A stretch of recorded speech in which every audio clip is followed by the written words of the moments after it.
नमस्कार। पॉलिटिकल पंचायत में आपका स्वागत है। मैं हूं प्रदीप डबास। लगभग 1.5 महीने पहले की बात है, मुझसे एक कार्यक्रम के दौरान पूछा गया था कि कृषि कानूनों के खिलाफ चल रहे आंदोलन का भविष्य क्या होगा। तब मैंने यही कहा था कि अगर हिंसा नहीं हुई तो कोई समाधान निकलने की गुंजाइश बनी रहेगी, लेकिन अगर आंदोलन में हिंसा बढ़ती है तो यह भटकेगा और बिखरेगा। पहले हिसार फिर टोहाना में हुई हिंसा के बाद क्या ऐसे संकेत मिलने शुरू नहीं हो गए हैं? सवाल यह भी उठने लगे हैं कि क्या आंदोलन अब दो फाड़ हो चुका है। इस मुद्दे पर होगी आज की हमारी बहस, लेकिन पहले अलग अलग आंदोलनकारी नेताओं के आप ये बयान सुनिए। तो साथियों, जो हमारा फैसला है वो ना कहीं अब जाम लगाने का है, ना कहीं कुछ और करने का है। कई जगह से फोन आ रहे हैं, इसलिए मेरे को वीडियो डालनी पड़ रही है। उनको 20-30 लोगों को अरेस्ट कर लिया, जो भी है वो जाने और उनका काम जाने। जो संयुक्त मोर्चे की काल है वो संयुक्त मोर्चे की काल किसी तरह के उपद्रव करने की नहीं है। और हमारा जो प्रोग्राम है वो जो हमने पहले तय किया है 7 तारीख को ठाणों के घेराव का, वो पहले वाला प्रोग्राम ही रहेगा। सबका धन्यवाद। अरे हम तो सारे पूरे हरियाणा के ठाणे घेरने की बात कर रहे हैं, छोटी बात है क्या? पूरे हरियाणा के ठाणे घेरने की बात कर रहे हैं हम तो। पूरा उसकी शव यात्रा निकालने की बात कर रहे हैं, उसकी पूरे कोसी में हम तो उसका बहिष्कार करवाने की बात कर रहे हैं पूरी खाप पंचायतों से। या एक कोठी घेर के उसका हल हो जाएगा? किसका बहिष्कार करेंगे जी? बबली का बहिष्कार करने का। पंचायती बहिष्कार, उसका जो खाप पंचायत है वो उसका बहिष्कार करेगी। मतलब पहले ठाणे घेरेंगे, अगर फिर भी मुकदमा दर्ज ना हुआ या उसने माफी ना मांगी तो उसकी शव यात्रा निकालेंगे हर गांव में टोहाने के सैकड़ों गाड़ियों के साथ, और फिर भी ना माना तो उसका पंचायती बहिष्कार करवाएंगे। दिल्ली में चल रहा जो भारत सरकार चाहती है, वहां से आंदोलन को हटा के वो हरियाणा में जींद के आसपास जाना चाहती है। हम मोर्चा जींद में, दिल्ली का आंदोलन जींद में नहीं बनाना चाहते, नाम बनने देंगे। जो भारत सरकार की चाल है उसको कामयाब नहीं होने देंगे। जो खट्टर ने पूरी जिम्मेदारी ले ली कि मैं दिल्ली से हटवा के किसान आंदोलन यहाँ पर जमवा दूंगा, तो वो नहीं होगा। हम दिल्ली को किसी सूरत में नहीं छोड़ देंगे। जी, आज की चर्चा में हमारे साथ भारतीय जनता पार्टी से विजेंद्र नेहरा जी जुड़ चुके हैं, संजीव भारद्वाज साहब कांग्रेस से जुड़े हैं हमारे साथ, अजय गुलिया साहब जननायक जनता पार्टी से जुड़े हुए हैं, और राजेश दहिया साहब भारतीय किसान यूनियन से। दहिया साहब, स्वागत है आपका। नमस्कार सर, धन्यवाद। सुबह एक बयान आता है गुरनाम सिंह चढ़ूनी का कि कोई लेना देना नहीं है संयुक्त किसान मोर्चा का, जो लोग घेराव कर रहे हैं। उसके बाद शाम को एक बयान आता है कि घेराव भी करेंगे, माफी भी मंगवाएंगे। ऐसा नहीं लग रहा कि जाना था जापान पहुंच गए चीन? पता ही नहीं चल रहा कि करना क्या है, करना कैसे है, आंदोलन की रूपरेखा क्या है। एक बयान सुबह आता है, एक बयान शाम को आता है। कोई एक तय कार्यक्रम तो होगा, या जिस तरफ आपके आंदोलन में लोग हिंसक हो जाते हैं उनके लिए मुकदमे जो है वापस लेने के लिए एक नया आंदोलन चलाया जाता है, फिर दबाव पड़ता है तो कभी वापस हो जाता है, और दबाव पड़ता है तो फिर साथ में आ जाते हैं।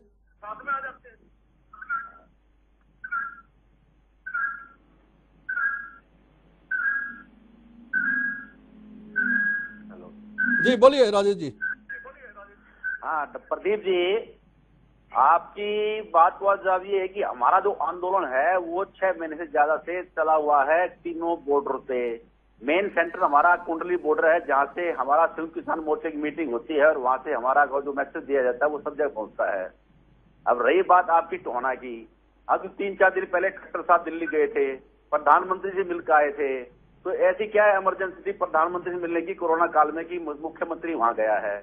ये सब हमारे जो सेंटर की और स्टेट की जो चाल है कि किसी तरह से इस आंदोलन को भटका दिया जाए, जैसे आप भी अभी कह रहे थे। लेकिन ये आंदोलन भटकने वाला नहीं है। अगर ये अपनी चाल चलते हैं तो किसान नेताओं के पास भी बहुत बहुत चालें हैं। अब देवेंद्र बबली बेचारा 2-3 साल से ठंडा पड़ा था, उसको कोई पूछ नहीं रहा था, तो उसको उंगली लगा दी। अभी तू भी थोड़ा फेमस हो जा और अपना राजनीति चमका ले। तो उसने किसानों के साथ टकराने की कोशिश करी। उसको ये नहीं पता कि उसका जो बॉस है डिप्टी सीएम दुष्यंत चौटाला जी 16 तारीख को वो भी हिसार में अपने देवीलाल जी के हॉस्पिटल के उद्घाटन पर नहीं गए थे। वो क्यों नहीं गए थे? उनको पता था कि किसान उनके साथ बदतमीजी करेंगे, काले झंडे दिखाएंगे, जो किसानों ने कह रखा है। हमारा जो बयान है, जैसे आपने क्या कहा बात कर रहे हो राजेश शुरू से भैया ये चला रहा जी, है, किसान बदतमीजी करेगा, किसान हिंसा करेगा, आप समर्थन करोगे क्या? मतलब कहना क्या चाहते हो आप तय कीजिए कि आप बदतमीजी का समर्थन कर रहे हैं या नहीं कर रहे हैं? नहीं, हम बदतमीजी कर नहीं रहे, मैं समर्थन कर आप रहे कह हैं। रहे हो कि उनको पता था कि एक किसान विधायक बदतमीजी है, करेगा। एक विधायक अपनी गाड़ी से उतर के और किसानों को कुत्ता कह रहा है, कमीना कह रहा है, उनको उकसाने की कोशिश कर रहा है, तो किसान तो कुछ तो बोलेगा ना साहब। डब्बा साहब, आप खुद देखिए कि विधायक एक रिस्पॉन्सिबल पोस्ट पे आदमी होता है और वो आदमी गाड़ी से उतर के कुत्ता कमीना की जवान लैंग्वेज यूज करता है, तो उसके आप पीछे कौन है? आप उसके आप पीछे आप मुख्यमंत्री- राजेश दहिया जी, आप मुझे हाँ जी, एक बात बोलिए। बताइए कि नवंबर में जब आपका आंदोलन इन कृषि कानूनों के खिलाफ शुरू हुआ था, तो पंजाब से, हरियाणा से, उत्तर प्रदेश से किसान कहां गए थे? दिल्ली की तरफ कूच किया था, आपको रोका जा रहा था जब आपने बैरिकेड्स तोड़ के दिल्ली की तरफ जाने की कोशिश की। जब आपको दिल्ली में कोई नहीं पूछ रहा, दिल्ली की सीमाओं पे आपसे बातचीत होनी बंद हो गई, तो आप वापस हरियाणा की तरफ आ गए। आपका आंदोलन, मैं फिर कह रहा हूं, आपका आंदोलन वो है क्या? जाना था जापान, पहुंच गए चीन। अरे डब्बा साहब, आपने समझ नहीं रहे, आप एक बात को समझो। हम तो दिल्ली के लिए गए थे, जी। हमने ये कहा था कि जहां हमें बैठने के लिए कहा जाएगा हम वहां बैठ जाएंगे। हमारा टारगेट रामलीला ग्राउंड का था, लेकिन हमें सरकार ने कहा बॉर्डर पे बैठ जाओ। हमने उनके साथ कोई गड़बड़ नहीं करी, हम पे वाटर कैनन चलाए गए, हम पे बुलेट चलाएगी प्लास्टिक की, हम फिर भी बॉर्डर पे बैठ गए। ठीक है, हम शांत रहे, आप 6 आपके महीने नेताओं शांति रखी हमने। आपके नेताओं को अभी मालूम भी नहीं है, आपके जो- आपके जो नेताओं को यह नहीं पता है सुबह क्या बोल रहे हैं, शाम को क्या बोल रहे हैं। सुबह बोलते हैं हमारा इनसे कोई लेना देना नहीं है, जो लोग घेराव कर रहे हैं, शाम को कहते हैं कि हम साथ में घेराव करेंगे। हम अजय गुलिया जी से, क्योंकि इनसे जुड़ा हुआ मामला 2 दिन से चल रहा है इनकी पार्टी से, गुलिया साहब, साफ साफ राजेश दहिया का कहना है कि सिर्फ लाइमलाइट में, हेडलाइन में आने के लिए आपके पार्टी के नेता, विधायक जो है ना, वो इस तरह की हरकत करते हैं, किसानों से सीधा टकराव मोल लेते हैं। बताइए।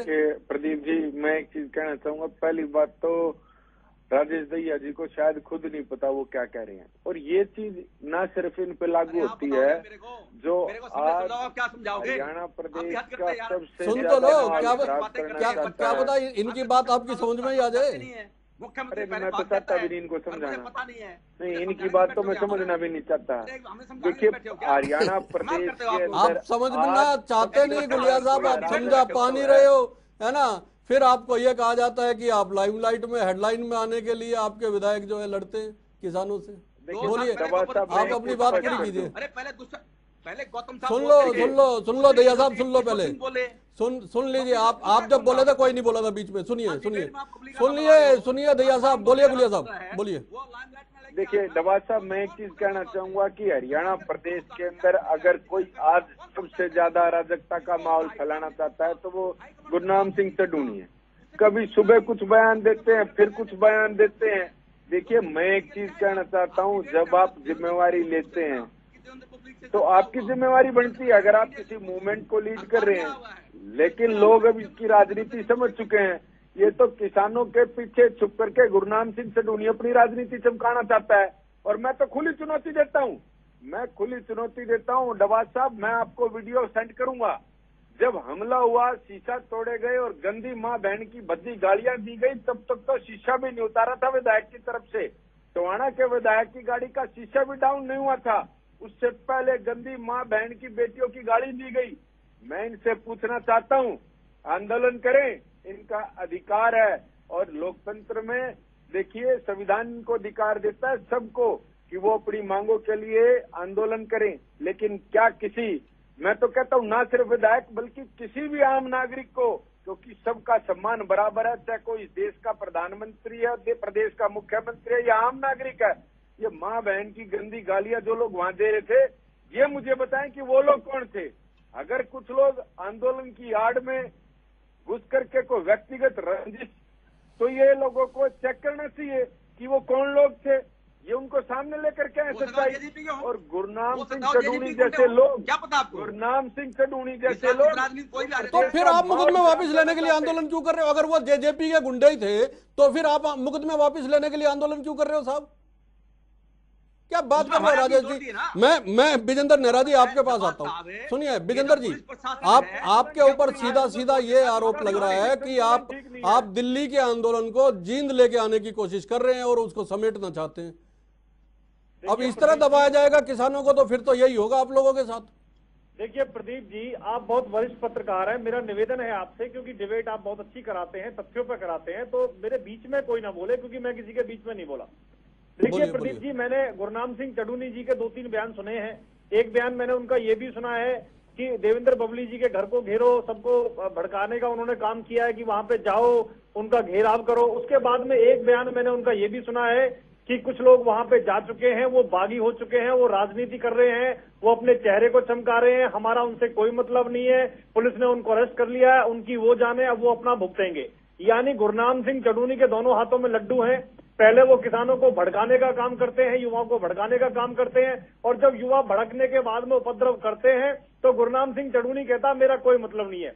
मेरा हरियाणा प्रदेश की जनता और युवाओं से प्रदीप जी आपके माध्यम से मेरा निवेदन और एक अपील है कि मेरे प्यारे हरियाणा के मेरे युवा साथियों, इनके बहकावे में मत आओ। ये तो अपनी राजनीति कर रहे हैं। 2 बार चुनाव लड़ने के बाद अपनी जमानत जब्त करा के तीसरे चुनाव में जमानत बचाने की लड़ाई गुरनाम सिंह चडूनी लड़ रहा है। किसानों से कोई लेना देना नहीं, आड़ती उसका काम है, व्यवसाय है बहुत पुराना। तो मेरे प्यारे भाइयों, आप अपना भविष्य क्यों बर्बाद कर रहे हो? हरियाणा प्रदेश के युवाओं के ऊपर पुलिस में मुकदमा दर्ज होता है, उसके बाद मुकदमा हटाने के लिए फिर से वो उपद्रव करते हैं। मेरे भाइयों, ना नौकरी लग पाओगे, ना कोई काम धंधा कर पाओगे, इनकी राजनीति में पिसके रह जाओगे, तो इनसे बचने का काम करो। और आज मैं बताना चाहूंगा प्रदीप जी बड़ी जिम्मेदारी के साथ में कि ये जो उपद्रव हो रहा है ये सिर्फ हरियाणा प्रदेश के अंदर हो रहा है। एक दिन मुख्यमंत्री जी हिसार में आते हैं, राकेश टिकैत पहुंच के उनका विरोध करते हैं, और उनके बड़े भाई नरेश टिकैत यूपी के अंदर योगी आदित्यनाथ जी का स्वागत करने का काम करते हैं। तो ये विशुद्ध रूप से राजनीतिक आंदोलन हो चुका है, और ये किसानों का आंदोलन कतई नहीं है। ये किसान संगठनों का, स्वयंभू किसान संगठनों का आंदोलन है। आज मैं भी किसान हूं, सागरपुर गांव में फरीदाबाद जिले में रहता हूं। अगर सामान्य किसान कोई है अपनी ज्वार में पानी लगा रहा है, जो आरोप लगा उसका जवाब दो ना। आप किसानों को इस तरह से बिजी रखने की कोशिश कर रहे हो जींद में, हिसार में, ताकि दिल्ली से किसान इधर की ओर मूव कर सके। आप जींद हिसार तक ये आरोप लगा आपके ऊपर, उसका जवाब भी तो दीजिए। प्रदीप जी, मैं उसी पॉइंट पे आ रहा हूँ। आज सामान्य किसान धान की पौध तैयार करने में लगा हुआ है, ज्वार में पानी दे रहा है, अपनी कपास में निराई कर रहा है। इनके पास कहाँ टाइम है सामान्य किसान के पास कि वो 6-6 महीने तक बाहर बैठा रहेगा? आप मुझे बताइए। और देखिए, दीपेंद्र हुड्डा जी, राज्यसभा में ये बिल पास हुए थे। दीपेंद्र हुड्डा से एक पत्रकार ने क्वेश्चन किया, आप इस्तीफा क्यों नहीं देते सरकार पे दबाव बनाने के लिए? वो 3-4 मिनट 5 मिनट तक सिर्फ ऊपर देखते रहे, कोई जवाब नहीं बना उन पे। दीपेंद्र हुड्डा, भूपेंद्र हुड्डा राजनीति कर रहे हैं किसानों के ग्रुप में। ये किसानों ने आंदोलन लगाया है प्रदीप जी, ये किसानों ने आंदोलन आरोप लगाया है कि किसानों के व्हाट्सएप ग्रुप में दीपेंद्र हुड्डा, भूपेंद्र हुड्डा को जोड़ा हुआ है, और किसानों के कहने के ऊपर उनको वहां से बाहर निकाला गया है।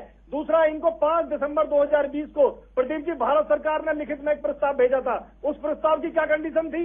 आपको हम लिखित में, अगर हमारी प्रस्ताव को आप मानते हो तो हम कानून में यह संशोधन करने के लिए तैयार है। नंबर 1, हम लिखित में आपको एमएसपी की गारंटी देने के लिए तैयार हैं। एसडीएम कोर्ट के साथ आपको कोर्ट जाने का अधिकार देने के लिए तैयार हैं।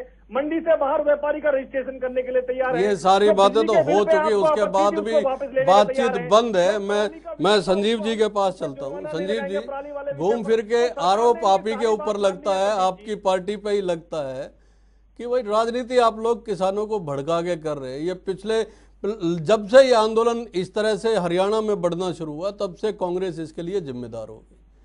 कोई जवाब तो दीजिए आप लोगों के पास अगर हो तो। प्रदीप जी, मैं आपके माध्यम से प्रदेश की जनता को और अपने साथी प्रवक्ताओं को ये अपनी पार्टी का स्टैंड बिल्कुल क्लियर कर देता हूँ। प्रजातंत्र की जो कोई भी, चाहे वो किसी वर्ग से संबंधित हो, कोई पार्टी हो, अगर प्रजातंत्र की खूबसूरती को खराब करेगा और अपने निजी स्वार्थों के लिए चंद एक लोग किसी इतने बड़े आंदोलन को इतने अच्छे तौर पे चलते हुए आंदोलन को, संगठित आंदोलन को खराब करेंगे, तो हम उसके पक्षधर नहीं है। इस तरह से आंदोलन को खराब करना, चाहे वो बबली जी ने किया, चाहे वो किसानों के अंदर, मुझे नहीं पता कि स्थिति किस तरह से इस तरह से भयावह हुई, तो ये बात मैं पूरी तरह से नहीं जानता, लेकिन जिसने भी की है ये ठीक नहीं है। हर एक को विरोध करने का अधिकार है, हर एक को अपनी बात कहने का, चाहे वो एमएलए है चाहे वो कुछ है। फिर उसके बाद मैं इस बात पे आ जाता हूं, अभी कहा, मेरे साथी प्रवक्ता विजेंद्र भाई ने कहा कि दीपेंद्र जी ने इस्तीफा नहीं दिया। जिन बबली जी पे ये इतना बवाल उठा हुआ है बातों पे, उसका बयान भी अपने विजेंद्र भाई देख लें, उनका विजेंद्र जी ना इसका बबली जी का बयान भी देख लें। जब वहां अविश्वास प्रस्ताव की बात हो रही थी तो इन्होंने विधानसभा के बाहर ये बात कही थी कि भाई हम लोग नहीं चाहते और हम लोग चाहते हैं कि इस सरकार से, इस सत्ता से हट जाएं और किसानों के साथ हो। फिर इनका दोहरा रूप अंदर जाके फिर उसके अगेंस्ट, या यूं कहें कि उन बिलों का समर्थन कर रहे थे। एक बात। दूसरी बात ये कि ये बात आपकी बिल्कुल सही है या ये बात बिल्कुल किसान नेताओं की सही है कि भाई जो सरकार है, सत्तारूढ़ दल है, वो इस आंदोलन को इस पूरे विश्व के अंदर इतना लंबा आंदोलन शायद ही कोई हो और इस तरह से संगठित, साफ सुथरा, चंद एक घटनाओं को अगर छोड़ दें, जिन लोगों ने उपद्रवी लोग, ये बात सही है कि बीच में आ जाते हैं, तो मैं आपके माध्यम से अपने किसान भाइयों से ये एक प्रार्थना करूंगा कि भाई इस तरह की घटनाएं प्रजातंत्र में ना करें जिससे कि आंदोलन को ठेस पहुंचे या आपकी जायज बातों को आम पब्लिक भी ठुकराना शुरू कर दे। ऐसी बातें ना करें। राजेश दहिया जो करेगा वो भुगतेगा। कांग्रेस तो लगातार आपके इस आंदोलन का समर्थन करती आ रही थी। आज कांग्रेस की ओर से भी कहा गया कि भाई कुछ लोग अगर इसमें हिंसा फैलाते हैं, चाहे 26 जनवरी की घटना हो, चाहे हिसार की घटना हो, चाहे टोहाना वाली घटना हो, आपका विरोध कृषि कानूनों के खिलाफ है। लोगों के खिलाफ आपका विरोध कैसे हो सकता है? किसी एक पार्टी के विधायक, किसी एक पार्टी के सांसद आपके लिए बैरी कैसे हो सकते? एक बात। दूसरी बात, अगर आपके नेताओं की ओर से ये कहा गया कि कुछ लोग हैं उपद्रवी, हमारा उनसे कोई लेना देना नहीं है, हम किनारा करते हैं, तो ऐसा कौन सा दबाव था कि सुबह ये बयान दिया और शाम को ये कहा कि हम घेराव भी करेंगे और मुकदमे वापस भी होंगे? सुबह एक कोई बात तो होती होगी, या तो आप लोगों का विश्वास खोते जा रहे हो इसलिए आपको डर लगने लग गया चंद ही घंटों में। डबा साहब बोलिए। हमारा समर्थन खाली कांग्रेस पार्टी नहीं करती है। अभय चौटाला जी ने हमारे समर्थन में इस्तीफा दिया, आईएनडी हमारा समर्थन कर रही है। और बीजेपी में जो किसान नेता है ना, जैसे आपने देखा होगा गवर्नर सतपाल जी, उन्हें खुल्लम खुला कह दिया है कि वो किसानों के साथ हैं। मैं वही तो कह रहा हूँ, लोग आपका समर्थन कर रहे हैं, फिर इस तरह की घटनाएं उनको अगर पीड़ित करेंगी, दुखी करेंगी, तो सवाल तो उठेगा ना साहब। आज की डेट में हमारी जो बीजेपी की सरकार है वो टोटली फेल हो चुकी है। कोरोना काल में टोटली फेल हो चुकी है। सारी हमारी जीडीपी खत्म हो चुकी है। एक किसान की जीडीपी बची हुई थी। तो उस चक्कर में जो हमारी जो बीजेपी सरकारें हैं वो चाहती हैं कि आंदोलन बिखराव हो। उसमें जिन एमएलए को कोई पूछ नहीं रहा है, उन एमएलए को उंगली लगाई जाती है। अभी तुम्हें पॉपुलर होना है तुम आ जाओ। वो है बेवकूफ आदमी, वे नहीं समझते कि अगली बार एमएलए कैसे बनोगे। आज तो ठीक है, देवेंद्र बबली 4 मीडिया सेंटर पे आ गया, 4 अखबारों में उसका नाम आ गया। राजेश जी, आप विरोध का तरीका देख रहे हो। आप विरोध के तरीके में आप लठबाजी करोगे, क्या बात कर रहे हो आप? अरे साहब, हम लठबाजी कहाँ कर रहे हैं? हमारा आप मैं आपको वो वीडियो दिखाऊंगा अभी जिसमें शीशा तोड़ा गया उनकी गाड़ी का, जिसमें वो बैठे हुए थे। मारेगा हमें गाड़ी देगा तो हम क्या सुन लेंगे? डब्बा साहब, आप भी तो डब्बास हो, आप भी तो किसान आदमी हो। किसान एक लिमिट तक बर्दाश्त करता है, उसके बाद क्या करेगा वो? तो फिर क्यों पल्ला क्यों झाड़ा आप लोगों ने सुबह? क्या कह रहे हो? सुबह पल्ला क्यों झाड़ा फिर इससे घटना से? किसने झाड़ा पल्ला? अरे गुरनाम चंदूनी का मैंने आपको बयान सुनवाया अभी। नहीं, आप कह रहे हो गुरनाम सिंह चंदूनी ने, उसको पूरी बात का नहीं पता हो, उसको पूरी बात पता लगी तो अपना ध्यान दे दिया। अब ऐसी क्या नौबत आएगी कि उसने अपना जो दोबारा दिया उसने दुरुस्त किया ना, कि वो जो भी किसान कहीं भी है, पूरक संयुक्त किसान मोर्चा उसके साथ खड़ा है। अगर वो कोई गड़बड़ नहीं करता है तो, अगर वो गड़बड़ करता है तो उस पर संज्ञान लिया जाएगा, भाई उसने ऐसी गड़बड़ क्यों करी है। कानून में हम कानून के साथ हैं, हम धरने बैठे वहां भी कानून के साथ हैं, अगर हम प्रदर्शन करते हैं वहां भी कानून के साथ हैं। हम सिर्फ काले झंडे दिखाते हैं। उसके अलावा अगर जैसे हमारे सीएम साहब थे, वो समझदार आदमी थे, वो पहले उद्घाटन करके चले गए। करनाल में आए थे, वो उतरे नहीं हेलीकॉप्टर से। अब देवेंद्र बबली कार से उतर कर किसानों में जाएगा तो कोई किसान उसको लट तो मारेगा, उसे तो लगा, उसको लट नहीं लगा होगा। तो कम से कम उसको समझदारी करनी चाहिए थी। ठीक है, किसान है, अनपढ़ है, उनको इतनी समझ नहीं है, लेकिन वो तो एमएलए है, क्या उसको इतना आपके नेता भी अनपढ़ है जो इसको लीड कर रहे हैं आंदोलन को। आपके नेता भी अनपढ़ है ना जो इसको लीड कर रहे हैं आंदोलन को। क्या बात कर रहे हो आप? मानते हैं, आप भी मानते हैं, आप डब्बा साहब किसान आदमी हो गए। जैसे कि हमारे फरोख्ता बीज वाले कह रहे हैं कि चंदूनी साहब वहां मंडी के आड़ती हैं, गुलिया साहब फरोख्ता है इनके सवाल पे आपसे एक सवाल आपसे बनता है कि जब पता है कि इस तरह की फजियत आप लोगों की हो रही है, आप जनता के बीच नहीं जा पा रहे हो, किसानों के बीच नहीं जा पा रहे हो, फिर इनकी ओर से ये आरोप लगेगा ही कि आप लोग उकसाने के लिए निकलते हैं घर से बाहर। देखिए डबार साहब, मैं इनकी तरह चिल्ला तो नहीं कर पाऊंगा, लेकिन मैं आपकी बात का जवाब जरूर देना चाहूंगा। देखिए वो स्पष्ट भी कर चुके हैं कि वो अपने व्यक्तिगत कार्य से कहीं जा रहे थे, शहर में कोई खरीदारी। दूसरी बात मैं एक चीज कहना चाहता हूँ, देखिए मैं एक चीज कहना चाहता हूँ प्रदीप डबाल जी, कि प्रत्यक्ष को प्रमाण की आवश्यकता नहीं होती। अब ये देखिए, अब ये रुक ही नहीं रहे हैं। सुनिए आप ही की बात का जवाब ले रहा हूँ राजेश जी, राजेश दहिया जी, आप ही की बात का जवाब ले रहा हूँ। देखिए मैं डबार साहब आपको एक चीज कहना चाहता हूँ। देखिए सबसे पहले तो बिल्कुल शुरुआत से उस घटनाक्रम को देखा जाना चाहिए कि जब तक वो अपनी गाड़ी से उतरे भी नहीं थे, उनकी गाड़ी का शीशा बंद था, उनको भद्दी गालियां। देखिए मैं एक बात मानता हूँ, ये कह रहे हैं कि किसान ये, अरे हम सब किसान परिवार से हैं, लेकिन हम ये जरूर एक बात मानते हैं कि देखिए अपने ऊपर या अपने लिए कहे गए शब्द तो फिर भी सहन किए जा सकते हैं, लेकिन विधायक के परिवार के बारे में इतनी गंदी गालियां दी गई, कहीं तो मैं वीडियो आपको भेज दूंगा। फिर भी वो अपनी गाड़ी के अंदर बैठे रह करके निकलना चाह रहे थे, फिर उनकी गाड़ी का शीशा तोड़ा गया, उनकी गाड़ी के आगे दूसरी गाड़ी लगाई गई। आप कहेंगे तो मैं वो वीडियो भी आपको भेज दूंगा। और ऊपर से मैं आपको एक चीज स्पष्ट कर देना चाहता हूँ डबा साहब, आज ये गुरनाम सिंह चडूणी सरीखे लोग हरियाणा प्रदेश का माहौल खराब करना चाहते हैं।